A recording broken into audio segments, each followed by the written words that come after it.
today at Manchester Theatres, we are in for a treat because I am here with the award-winning actor Damian Williams, who is currently touring with the play The Last Laugh, and it is coming to the Manchester Opera House from the 29th of July.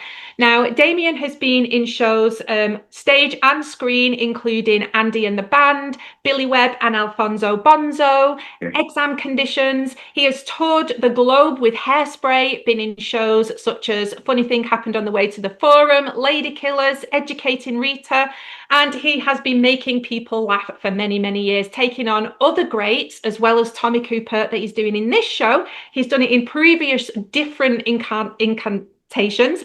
And he has been Oliver Hardy as well, and an award-winning pantomime person for over 37 years, starting out as villains, going on to play dames. So we really are here for the giggles today. So thank you so much for joining me. And yeah, you're bringing the greats to Manchester, some of the three best comics ever, right? Yeah, oh, absolutely. I mean, we can't wait. I mean, it's been such a journey, this play, because it started off as a short film that you can see on Vimeo and YouTube called The Last Laugh. It was only 20 minutes long. And it was during lockdown that the writer decided, he said, I think this will be a good play, you know. So he went off in lockdown, wrote a play, and then he said, shall we take it to the Fringe? And I said, yeah, that would be good, because I've never done the Fringe before. So last summer we went to the Edinburgh Fringe thinking, we'll just have a lovely old time at the Fringe. But the play went bonkers. It literally went bonkers. They were like, it sold out. You couldn't get a ticket for love nor money. And then on the very last show we did, Jamie Wilson, who produces a lot of shows in the West End, he flew over to see the last show. And then we all went out for drinks after, and he said, I'm going to put this show in the West End. And we all went, oh, yeah, that one. But it did. And then, so this year, we started the year, we went to the West End, we did the Noel Coward, we did a run there. Then we went to New York, did 5 weeks off Broadway, Brits off Broadway thing. And now we've started the tour. So we opened in York 2 weeks ago. We did Richmond. I'm in Newcastle this week, Sheffield next week. And then we're edging our way towards Manchester with it. Amazing. What a story. I mean, that's a film in itself, right? Well, that's what I mean. I mean, that doesn't really happen anymore, does it? I mean, all that, you know, it's like when I was saying it out loud, it was all happening. I felt like I was lying because I was like, I can't believe this is actually happening. Like, you don't go West End, Broadway, the national tour. It was bonkers. And then Manchester. And then Manchester, yeah. So for those that don't know, tell us a little bit about the story, what it's about, because we've got three comics. You're playing Tommy Cooper, we've got Eric Morecambe and Bob Monkhouse. An imagined meeting, but I don't know anything beyond that. So tell us a little bit what it is. It's basically, that. It's the three, it's a bit like spending 80 minutes in the company of what it would have been like spending the company of these great comics in the dressing room. There's a lot of banter, there's a lot of comedy, there's a lot of pathos. It's a very warm show. It's funny, as you'd expect. It's really funny. There's a lot of warmth, there's a lot of heart in it. And they talk about the highs and lows of being, comedians and what it's like to, to have to make people laugh, the pressures of having to be funny all the time. And because Tommy was naturally funny, as was Eric, and Bob Monkhouse had to, admittedly, he had to work at it a bit harder. He studied comedy. He was a stand-up, and he had to really work at what he was doing. So it's all about their relationship in this dressing room. And the ending is, I don't want to give the ending away because, it's a really good ending. So I don't want to give that away. But it's basically that. It's their relationship, and it's about comedy. And the tag of the play is, comedy is easy, dying is hard. So it's all about their life, really. They talk about their personal life as well as their showbiz life. Yeah. Oh, I can't wait. Honestly, I grew up with watching Morecambe and Wise for one. And so I do know who Tommy Cooper is. He's my dad's favourite. So I know who he is. But I haven't seen as much of his work as maybe some of the others. So for people who might not know who he is, I wouldn't even know how to describe what Tommy Cooper did. So how would you try and put it into words? Well, basically, he was a comedy magician. His act was that he got the tricks wrong, and it was all about the nonsense. And but he was a very skilled magician. He knew exactly what he was doing. He had to learn them properly so he could get them wrong.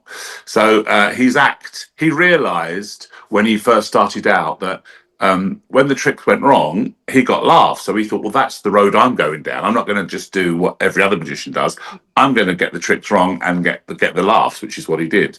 So yeah, basically he was a comedy magician, but he was held in such high regard in the business. You know, he was known as the comedian's comedian because all the comics wanted to go and watch him whenever he was on, whenever he did a club or a theatre. All the comics used to go and watch him because he was so well. Yeah.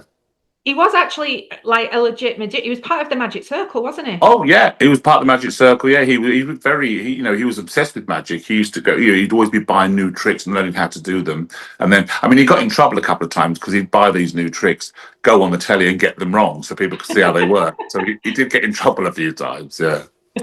So have you had to learn any magic along the years with you playing? Yeah, I've learned some of his tricks. Because I've done a couple of plays. I did one called Being Tommy Cooper. So I learned some of the egg bag routines and some of the other stuff, and I've got the dippy duck in this show. So yeah, I've learned a few tricks that I've had to do. Yeah, not too difficult. And as you sort of touched on, then these three comedians in this play, their approaches to comedy was so different. Like you said, you've got Bob Monkhouse, who almost scientifically kind of his jokes, and then the other two were naturally funny, whereas obviously Eric Morecambe had his work written for him and he was with a partner, and then completely different approaches, weren't they? Yeah, absolutely. I mean, Eric and Ernie rehearsed and rehearsed and rehearsed. They had to rehearse. They liked it all written down for them. I mean, Tommy did rehearse. He was a stickler for knowing all that stuff he did where he was like, had two tables and he was just picking stuff up. He knew exactly what he was going to do. I mean, he knew exactly what he was picking up where, and his tables were all drawn out, so he knew where props were going to go. They had to be in the right place. So, I mean, they did rehearse, but Tommy just was a naturally funny man. I mean, he was funny without doing anything. He just used to come on and people would laugh. Was Eric used to really like to rehearse it and make sure that all the, you know, they rehearsed forever for the Christmas shows to make sure they got them right. And Bob was just literally, he was like a comedy nerd. He'd like have videos of everyone that was in comedy and watch them over and over again and study comedy and write comedy and try and work out how to make stuff funnier than it was. So yeah. They were very different men, and I think that's why the play works so well, because it's like three different types of comedy. So where's Ernie Wise in it? I know, yeah. We talk about Ernie, but he doesn't appear. So it was obviously a one-off that Eric was doing. But then you'll find out at the end why Ernie's not there. Okay. Yeah. So it all ties up. Okay. Yeah. So do you have any kind of favourite Tommy Cooper skits or comedy routines or anything? I mean, there's so many. I mean, I like all his stuff, all the gags, all the tricks he does, the cabinet stuff, the egg and the bag stuff. I really like. I just like the stuff that looks like he's just making it up as he goes along. You know, there's so many different stories that people tell about him as well that I've heard since I've been playing him. So, yeah.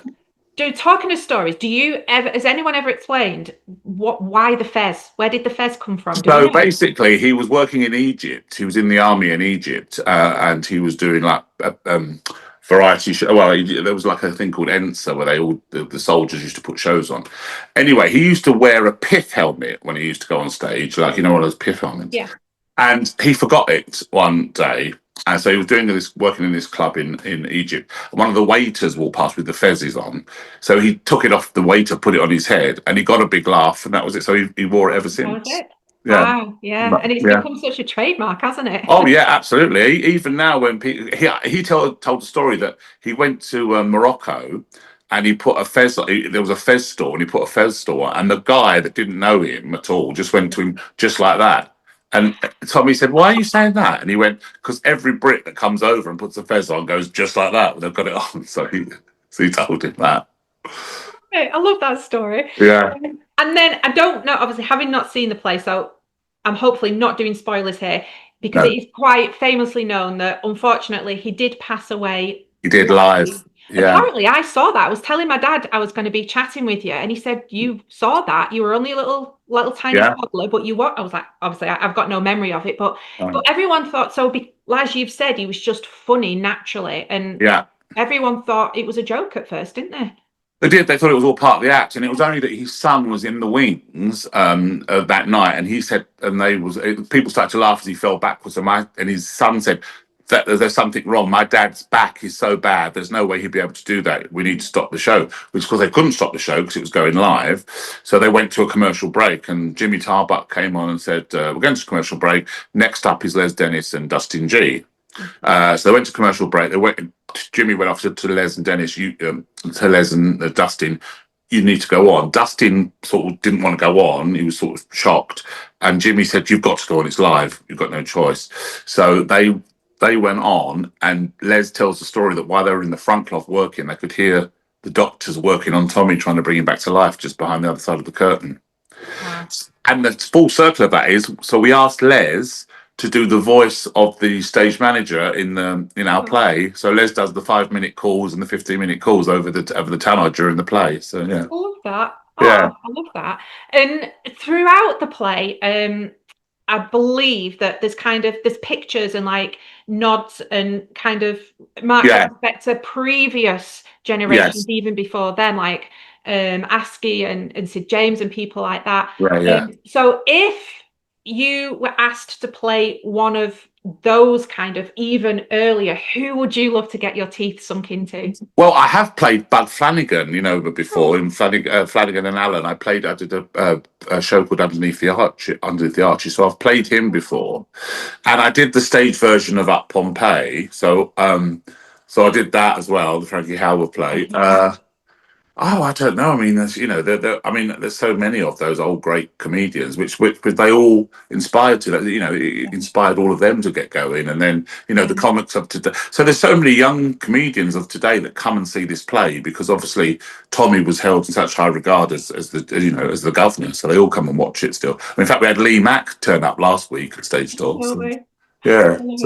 Well, so then flipping it then, okay, so if this was then to kind of be reinvented and put on, say, 20 years from now, yes, which 3 comedians of sort of this era would you love there to be that kind of play about, maybe? I think it would be someone like Peter Kay, Lee Evans and Jimmy Carr. Oh, wow. So you'd have Jimmy Carr as like the Bob Monkhouse, you'd have Peter Kay who's naturally funny, and then you'd have Lee Evans who was sort of rehearsed, more of a manic one, yeah. What a lineup that would be, right? Yeah. So thank you so much for chatting with us today. You're welcome. I cannot wait for this. It just feels like I've grown up watching these comedians, but some of them were before my time-ish, but I've still been watching them because my parents love them. So to be able to bring a show like this is just magic. So thank you for being a part of it, and thank you for bringing it to Manchester. Oh, thank you very much. We cannot wait. So 29th of July for a week. It is going to be at the Opera House. Come along and have a giggle. And thank you very much, and we will see you soon. See you soon. Absolutely blew me away. Blooming marvellous. They bring it to life so gorgeously. It's like a love letter to all those old school comedians. It was so funny, and I wasn't expecting to be crying at the end of it as well. It really touched me. All 3 fantastic performances. It was like all 3 of those characters were on the stage. I closed my eyes and it was them. It's heartwarming, it's funny, it's charming as hell. It's an incredible story. It's a real inside look behind the curtain. It's brilliantly done and exactly what we need right now. They took the roof off the place. They did those old comedians really proud. It was incredible. Absolutely incredible. Simply terrific. I've had the best night ever. Come and see it. It is brilliant.